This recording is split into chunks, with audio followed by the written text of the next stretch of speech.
मत जाकर रोई है, द्रौपदी से सीख लो। द्रौपदी ने अपने धृतराष्ट्र गांधारी काका ससुर से कहा मेरा चीर खींच रहा है। काका ससुर तुम तो बोलो। धृतराष्ट्र कहते हैं मेरी आंखें नहीं है। गांधारी कहती है मेरी आंखों पर पट्टी बंधी है।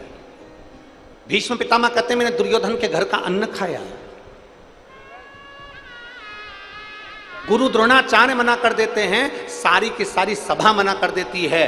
पांडव तक उठकर द्रौपदी के चीर को नहीं बचाते। तब द्रौपदी को समझ में आ गया कि यह पूरा संसार केवल देखने वाला है और तुम्हारे पर ठिठोली करने वाला है। यह पूरा संसार केवल तुम पर उंगली उठाने वाला है। यह पूरा संसार केवल तुम्हारी खामियां देखने वाला है। यह पूरा संसार तुम्हारी गलतियों को छांटने वाला है। तुम्हारी अच्छाई तुम कितना भी कर लो, अच्छाई थोड़े दिन करोगे लोग भूल जाएंगे, पर बुराई जीवन पर्यंत तक निकालते रहेंगे। द्रौपदी समझ गई ये यहां जितनी सभा में बैठे हैं ये कोई मेरा साथ नहीं देंगे। जब द्रौपदी ने जान लिया कि यह सब व्यर्थ है, तब द्रौपदी ने भगवान कृष्ण को पुकारा और मेरा ठाकुर आकर द्रौपदी का चीर बढ़ाकर चला गया।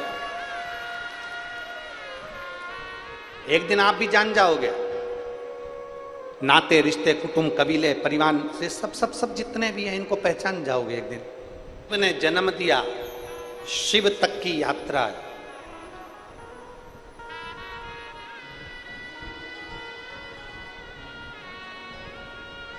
शिव ने जन्म दिया और शिव तक की यात्रा है।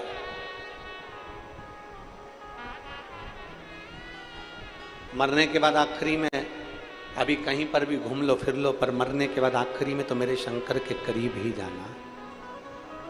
अंत समय में तो मेरे देवादिदेव महादेव के नजदीक में ही जाना। अंत समय में तो मेरे शंकर के करीब ही पहुंचना। गुरुजी, क्या घर के मंदिर में शिवलिंग और शिव परिवार दोनों एक साथ रख सकते हैं?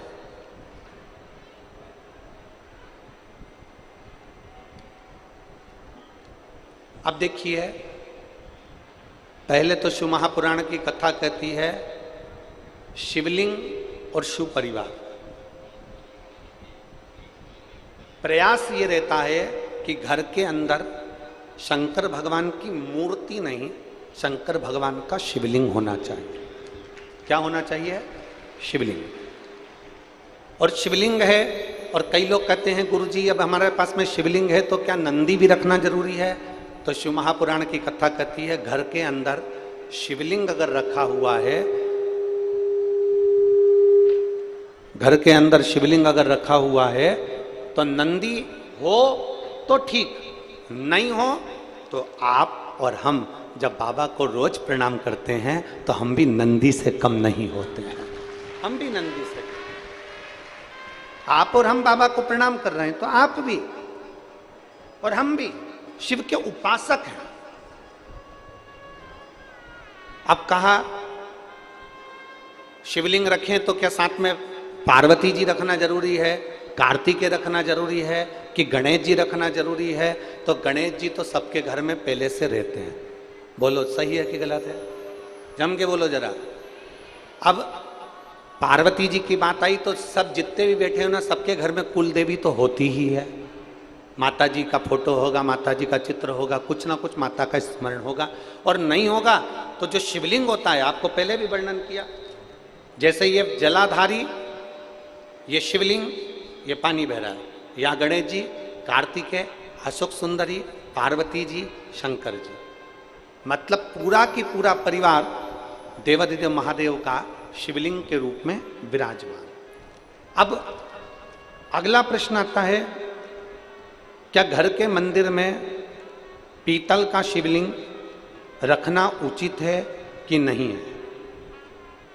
किसी धातु का शिवलिंग या किसी पदार्थ का शिवलिंग रखना उचित है कि नहीं है?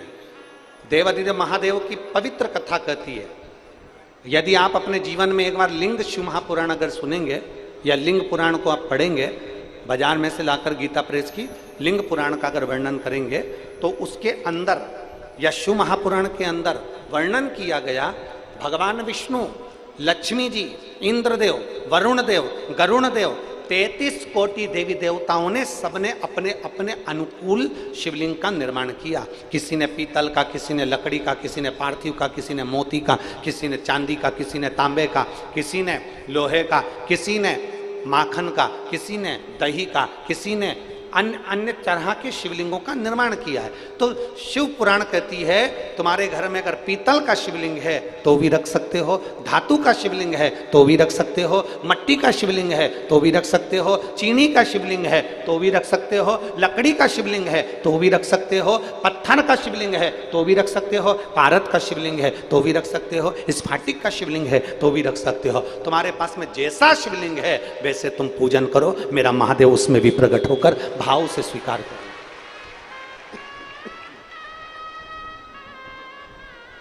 उसमें कोई भेद नहीं कि हमको ये शिवलिंग रखना है कि वो शिवलिंग रखना है, कि ये शिवलिंग स्वीकार करना है कि वो शिवलिंग स्वीकार करना, उसमें कोई भेद नहीं,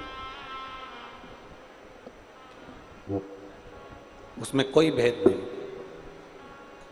जो शिवलिंग आपके पास में आप उसका पूजन करें, जो शिवलिंग आपके करीब में आप उसकी आराधना करें, जो शिवलिंग आपके नजदीक में है आप उसकी आराधना करिए, आप उसका पूजन करिए।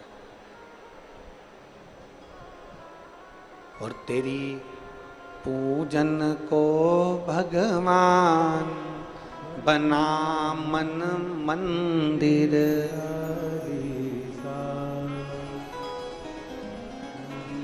मकान बनाने के लिए प्लाट की जरूरत पड़ती है, रिटर्न नहीं आ रहा है। मकान बनाने के लिए जम के बोलो जरा, प्लाट की जरूरत पड़ती है।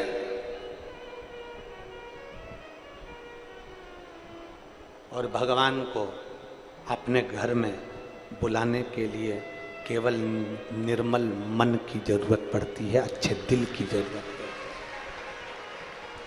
मिल